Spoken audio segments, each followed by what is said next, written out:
Champions trophy ഫൈനലിനിടെ നിയമങ്ങൾ ലംഘിച്ചാൽ ആരാധകർക്ക് 5000 മുതൽ 30,000 ദിർഹം വരെ, അതായത് 1.25 ലക്ഷം മുതൽ 7.25 ലക്ഷം വരെ പിഴ ചുമത്തുമെന്നാണ് മുന്നറിയിപ്പ് നൽകിയിരിക്കുന്നത്. ഇന്ത്യയും ഓസ്ട്രേലിയയും തമ്മിലുള്ള സെമി ഫൈനൽ കഴിഞ്ഞ ഉടൻ ഒരു ആരാധകൻ മൈതാനത്തേക്ക് ഓടിക്കയറിയത് ചൂണ്ടിക്കാട്ടിയാണ് പോലീസ് ഇപ്പോൾ മുന്നറിയിപ്പ് നൽകിയിരിക്കുന്നത്. ഓസ്ട്രേലിയക്കെതിരായ മത്സരത്തിൽ KL രാഹുൽ 6 അടിച്ച് ടീമിനെ ഫൈനലിലെത്തിച്ചപ്പോൾ കാണികളിൽ ഒരാൾ ഓടി വന്ന് രാഹുലിനെ കെട്ടിപ്പിടിച്ചിരുന്നു. വോളണ്ടിയർമാർ ആരാധകനെ പിടിച്ചുകൊണ്ടുപോയെങ്കിലും ഇത്തരം സംഭവങ്ങൾ ആവർത്തിക്കാതിരിക്കാനുള്ള ജാഗ്രതയാണ് പോലീസ് കാണിക്കുന്നത്. മൈതാനത്തേക്ക് പടക്കങ്ങൾ, കത്തുന്ന വസ്തുക്കൾ തുടങ്ങിയ അപകടകരമായ വസ്തുക്കൾ എറിയുന്നവർക്കെതിരെയും കണ്ടെത്തി കനത്ത പിഴ ചുമത്തും. വംശീയ അക്രമം, രാഷ്ട്രീയ പ്രവർത്തനങ്ങൾക്ക് എന്നിവയ്ക്കെതിരെയും കർശന നടപടികൾ സ്വീകരിക്കും.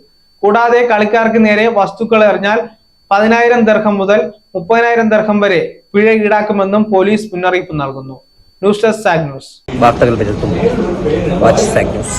നേരിന്റെ വാർത്തകൾ നിങ്ങളുടെ വിരൽത്തുമ്പിലെത്താനായി സാഗ് ന്യൂസ് ചാനൽ സബ്സ്ക്രൈബ് ചെയ്തും ഷെയർ ചെയ്തും ഒരു ശരിയായ മാധ്യമ നിലപാടിനൊപ്പം നിൽക്കാൻ ഞങ്ങൾ നിങ്ങളെ ക്ഷണിക്കുന്നു.